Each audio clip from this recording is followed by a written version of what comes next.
Je suis très, très heureux d'être avec vous ce matin, de vous revoir tous pour une belle annonce. Je vous rassure tout de suite, je ne suis pas ici pour vous entretenir de la lumière au bout du tunnel ce matin, mais bien d'une belle annonce de nature économique.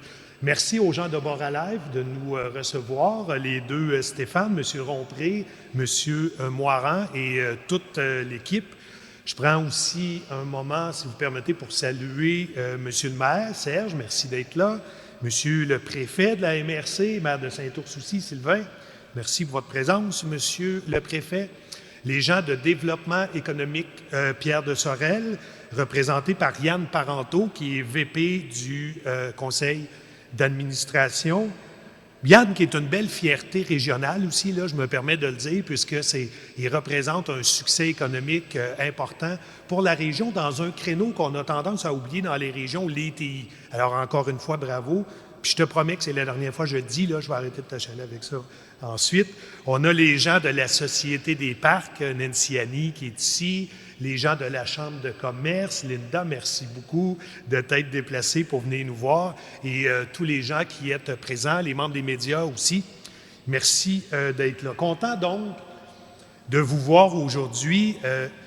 La MRC, la Ville, l'Organisme de développement économique, la Société des parcs, vous tous qui collaborez ensemble étroitement pour une seule et unique raison, faire rayonner notre région.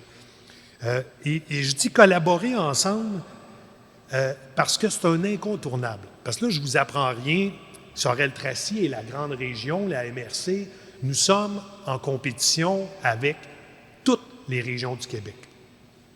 On est en compétition non seulement pour attirer des investissements privés, attirer des entreprises, mais aussi pour attirer une denrée qui est de plus en plus rare, les travailleurs.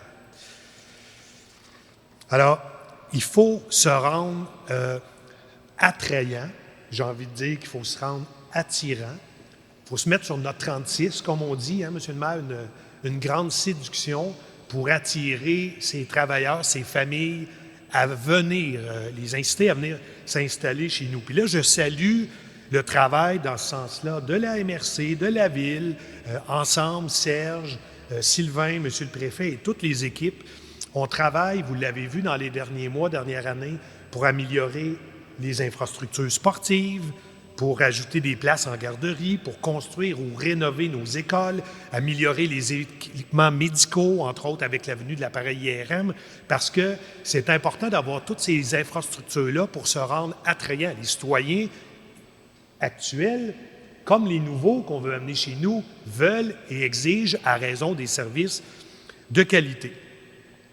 Puis, pour mettre tout ça en opération, autant à l'hôpital, dans nos écoles que dans les infrastructures municipales ou autres, bien, ça nous prend des bras, des travailleurs, des enseignants, des enseignantes, des médecins, des infirmières, des préposés.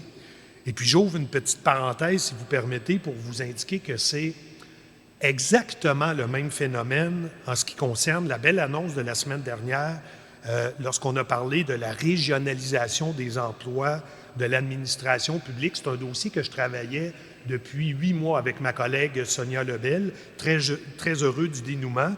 Et brièvement, ce sont des postes dans les ministères et organismes qui seront décentralisés dans les régions du Québec. C'est pas vrai que les postes de la fonction publique doivent uniquement se retrouver dans des tours à Montréal ou à Québec. Ce sont des emplois de qualité. C'est un avantage pour nous en région d'avoir ces gens-là près de nous puisqu'ils vont connaître le terrain. Et donc, on annonçait la semaine dernière que Sorel-Tracy a été sélectionné parmi toutes les villes de la Montérégie pour accueillir le bureau gouvernemental partagé de la Montérégie, ce qui est une excellente nouvelle. Mais encore une fois, je le disais, on va devoir être attrayant, attirant, parce que les employés de la fonction publique vont devoir nous choisir. Plutôt que d'aller au Saguenay, à Mégantic, par exemple, ils vont devoir choisir Sorel-Tracy et la région.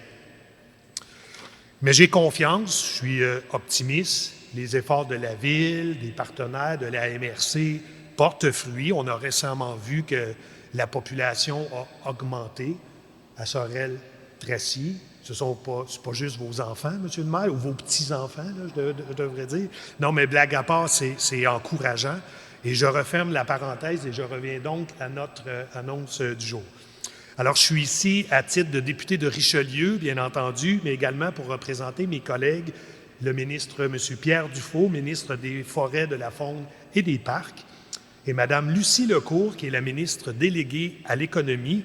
Et c'est un privilège pour moi d'annoncer l'octroi d'une subvention de 500 000 $ à l'entreprise Technologie Boralife par l'entremise du programme Innovation Bois. À cette somme s'ajoute un montant de 40 000 $ qui est issu du programme de soutien à la commercialisation et à l'exportation du ministère de l'Économie et de l'Innovation. Alors, cette participation financière totalise plus de 540 000 $ va permettre la réalisation d'un projet d'investissement au-delà du million de dollars.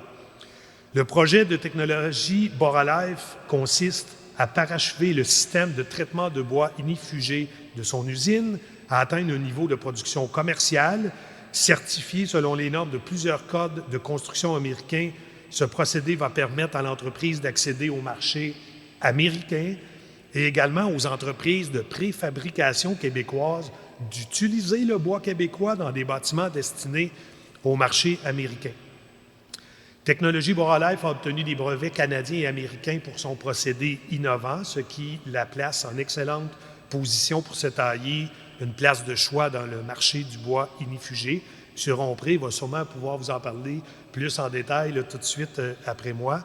Et j'en profite pour mentionner que le ministère des Forêts, de la Faune et des Parcs a accompagné l'entreprise. Là, j'en parlais tout à l'heure avec M. Rompré qui me disait combien c'était un élément déterminant pour ce qui était une toute petite start-up, hein, M. Rompré. Alors, c'est le coup de pouce nécessaire pour que l'entreprise soit en mesure de monter, de franchir plusieurs marches simultanément pour en arriver à où ils en sont aujourd'hui et surtout où ils seront très bientôt dans le futur. Alors, je disais que le ministère de la Forêt, des Faunes et des Parcs a accompagné l'entreprise depuis sa création avec un soutien financier qui totalise 1,4 million de dollars. Cette aide financière a servi pour le projet de l'usine pilote, la construction de l'usine de démonstration, la certification du procédé et des produits selon les normes, le parachèvement du système du bois ignifugé. Et cette dernière étape qui nous réunit aujourd'hui est une initiative qui est synonyme de développement d'une expertise québécoise qui nous permettra de devenir plus compétitifs sur le marché. Alors, en terminant, vous le savez, le gouvernement du Québec mise sur l'innovation pour diversifier l'ensemble des secteurs de son économie. Un secteur qui, bien entendu, on en parlait tantôt, M. Rompré et moi, on entend beaucoup plus parler de l'industrie du bois dans le nord du Québec, là, entre autres, quand je discute avec mes collègues qui sont en Abitibi, au Saguenay. Mais moi, je suis ravi que le programme Innovation Bois puisse accompagner une entreprise ici, chez nous, à Sorel-Tracy. Alors, merci beaucoup. Et sur ce, je cède la parole à M. Rompré. Tout d'abord, il faut savoir que nous sommes vraiment une authentique start-up, une entreprise en démarrage que j'ai fondée avec mes associés des Aciers Richelieu Incorporés, où on se trouve actuellement sur leur terrain, dans leur bâtiment, et avec Éric Durand, président propriétaire des Aciers Richelieu, qui est un très solide et fiable associé. Alors, c'est bon d'avoir une petite start-up fragile avec une bonne entreprise solide pour s'y joindre, ce qui fait un mélange pas mal plus solide. Aussi, non seulement l'usine est en démarrage, non seulement l'entreprise est en démarrage, mais l'usine aussi est en démarrage. Alors, ce que vous voyez ici, c'est pas une situation de production normale encore. On est encore en rodage, quoique ça avance très bien. On commence à traiter du bois, on a déjà des commandes, mais comme vous pouvez le voir, il y a peut-être des choses qui sont un peu temporaires encore ou en évolution, mais ça avance très bien. Et aussi, le fait qu'on ait une cuve partiellement remplie d'eau chaude, ça donne une petite ambiance tropicale. Je ne sais pas si vous avez remarqué. Ça nous fait croire qu'on est peut-être en vacances dans le sud avec le soleil, mais en fait, c'est ce qu'on se dit quand on travaille ici. Alors, nos produits, ce sont deux sortes de bois traités, du bois traité contre les moisissures et les insectes, et du bois ignifugé, le fameux bois ignifugé, Fire Retardant Treated en anglais, parce que c'est conforme au code américain. On s'est orienté vers ça dès le départ, parce qu'aux États-Unis, le code de bâtiment exige ce type de bois dans certains bâtiments, et contrairement au Canada. Alors, il y a un énorme marché aux États-Unis pour ça. Et maintenant, ces produits-là existaient déjà sur le marché. C'est pas des nouveaux produits en soi. Le produit existe, mais nous, ce qui nous différencie, c'est notre procédé. On le fait de façon différente des autres. On arrive à un produit, par exemple, de bois ignifugé certifié au même titre que la compétition. On y arrive par un chemin différent qu'on a développé nous-mêmes, qui est breveté. D'ailleurs, les essais à l'échelle pilote ont eu lieu ici même. Ça a été démantelé pour faire place à l'usine, mais avant ça, ici, il y avait une usine pilote qui nous a permis non seulement de développer, mais aussi d'aller chercher les fameuses accréditations. Parce qu'avant d'investir dans l'usine, on a choisi d'avoir l'accréditation. On est allé par étapes, toujours avec l'aide du gouvernement du Québec. Maintenant, pour en revenir un peu plus précisément aux annonces de ce matin, le dernier volet dont M. Aymon a parlé, de 500 000 $, concerne le marquage et la manutention du bois aux fins de marquage, parce que le bois ignifugé, chaque planche, en fait, doit porter une inscription bien définie qui atteste de sa certification. Ça doit être visible sur les chantiers de construction aux États-Unis. Et ça comporte aussi des codes de traçabilité du bois qui peut rattacher. On a tout un système de gestion de la production qui peut rattacher un 2x4 à notre base de données en sachant vraiment comment ça a été traité. C'est obligatoire d'avoir ça. Donc, il faut avoir des équipements pour pouvoir manutentionner, marquer, sangler, emballer et tout. Alors, il y a une partie de ça qui est déjà arrivée, qu'on peut se servir maintenant. C'est des équipements que vous voyez là-bas. Ça, voyez-vous, la machine, on appelle ça une machine Joulin. Encore une fois, il y a un peu d'innovation là-dedans, parce que c'est une machine française qu'on a achetée, mais on l'a modifiée pour ajouter une imprimante pour imprimer sur le bois. C'est la première fois que ça se faisait. Donc, on est les seuls à marquer le bois de cette manière-là, ce qui fait que c'est beaucoup plus compact et plus simple aussi que les procédés plus traditionnels dans les grandes usines, dans les moulins assis, dans les scieries. Là, pour marquer le bois, ils peuvent avoir une chaîne de 100 pieds de long avec tout un procédé beaucoup plus élaboré. Nous, on a trouvé une façon, je dirais, moderne et élégante de le faire plus rapidement. En terminant, parce que je reviens sur ce que je disais au départ, très tôt dans le projet, comme disait M. Aymon, très tôt dans le projet, alors qu'on n'avait pas encore de certification, ni même de brevet, encore moins d'usine, pas d'usine pilote, les experts, les ingénieurs du ministère de la Faune, Forêt et Parcs, du programme Innovation Bois, ont décelé le potentiel du projet. Seulement à partir d'idées, à partir de résultats de laboratoire, ils ont quand même eu la préscience de croire en notre projet et leur opinion favorable, ça a été ça la clé, en fait, non seulement ça nous a procuré du financement, une subvention directe du ministère des Forêts, mais ça a été une reconnaissance pour nous de notre projet, ça a été utile après pour, quand on se présente chez des partenaires plus purement financiers, le fait d'avoir des avis, des opinions d'experts du ministère des Forêts, ça a été déterminant. Et c'est ça qui a permis de se rendre où on est là aujourd'hui. D'ailleurs, ça a été ça au départ, puis ensuite, le ministère nous a suivis dans 3 vagues de financement successives qui nous amènent ici aujourd'hui.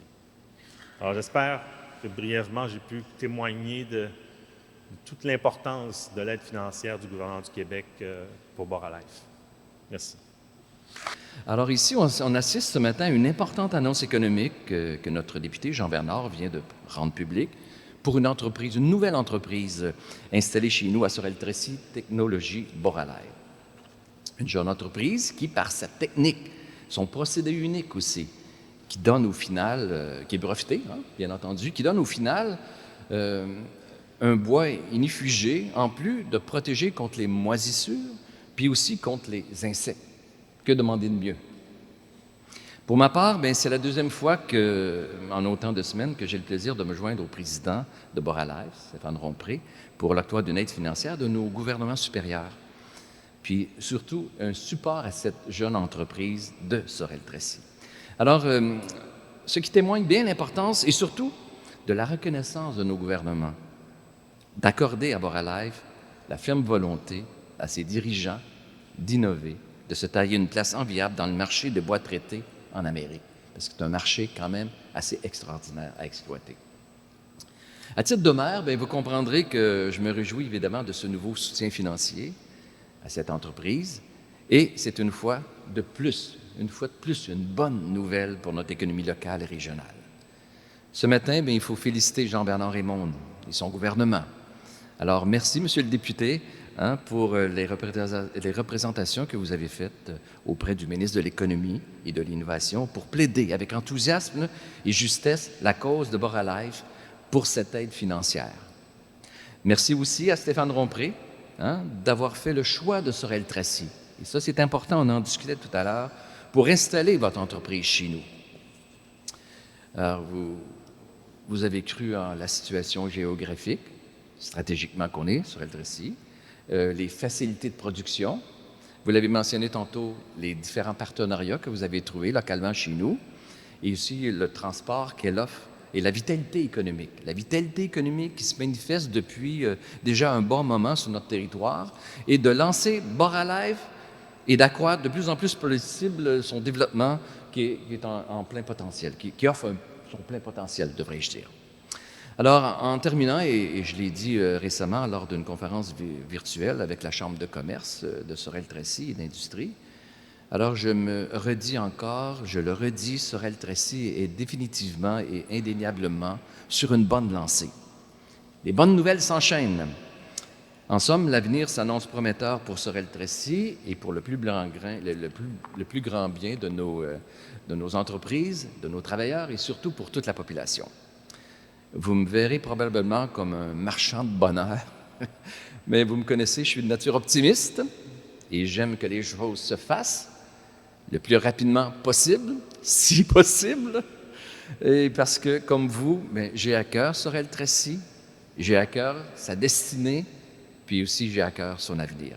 Merci de votre attention et encore chapeau au gouvernement du Québec et bon succès et longue vie à Boralife. Merci beaucoup de votre attention. Bon matin à tous. Donc, ce matin, une super nouvelle économique. C'est clair que le gouvernement, par cette annonce-là, croit à notre région. Des fois, on le dit, mais là, on le voit. La première présence ensemble en sortant de la pandémie, une bonne nouvelle économique comme ça. Monsieur Jean-Bernard, je vous invite à Investissement Québec, MEI, n'importe quel programme ministériel. S'ils veulent revenir voir, faire des annonces, sont le bienvenu dans notre région. Ça fait en sorte que notre région se démarque, puis surtout invite les gens à venir vivre. Je veux féliciter Boralife de croire à Sorel-Tracy. Je reprends un peu les paroles de Serge. Vous savez, la concurrence est extrême. Tout le monde s'arrache des entreprises. Le fait d'avoir choisi Sorel-Tracy, je vous garantis que c'est le bon choix. Notre ville-centre, c'est le moteur de notre région, puis ça, je le dis très humblement. Mais évidemment, vous savez, les travailleurs que vous allez avoir besoin, ils sont déjà peut-être présents. Et à la limite, c'est à nous à les inviter à venir s'investir chez nous. Jean-Bernard, tu donnais l'exemple, le chantier de la main-d'œuvre qu'on travaille pour amener les gens. Mais par des belles nouvelles économiques, mettre Sorel-Tracy, mettre la MRC Pierre de Sorel de l'avant comme ça, positivement, mais évidemment, c'est une belle carte de visite pour inviter les gens à venir s'établir chez nous, venir investir chez nous, parce que là, c'est des gens de chez nous qui investissent chez nous, mais des gens de l'extérieur aussi peuvent venir investir chez nous. C'est facile, c'est faisable. On a déjà toutes les organisations nécessaires. On nommait la Société des parcs, on nommait le développement économique, on nomme la Chambre de commerce, on a le bureau, évidemment, du député. Mais vous savez, puis la Ville de Sorel-Tracy, quand vous voulez, il y a des enjeux d'installation, mais vous savez que les portes sont déjà disponibles et accessibles et fonctionnelles pour vous accueillir. Donc, le signal ce matin, comment je le vois, c'est un signal fort ce matin pour venir investir et s'installer chez nous, dans notre région comme entrepreneur, mais aussi inviter les familles. Puis, évidemment, il faut le savoir, on est dans un milieu unique, de grande qualité. Souvent, on oublie, en restant ici, On se met des fois le nez un peu trop près de la forêt. On oublie comment notre région est incroyable. Les services, ils sont là. Est-ce qu'on peut faire plus? Oui, mais on est en train de le faire dans différentes organisations. Mais il ne faut quand même pas se cacher que comme région, on se démarque. Puis souvent, les gens, quand ils viennent chez nous, constatent comment on est attachant, j'avais le goût de dire peuple, mais comme gens qui restent dans la région de Pierre-de-Sorel. Donc, bravo à M. Rompré et puis votre équipe. M. Durand, de croire aussi à la région de Sorel-Tracy. Puis évidemment, longue vie à Boralife. On souhaite beaucoup d'emplois et beaucoup de succès à votre entreprise. Merci à vous.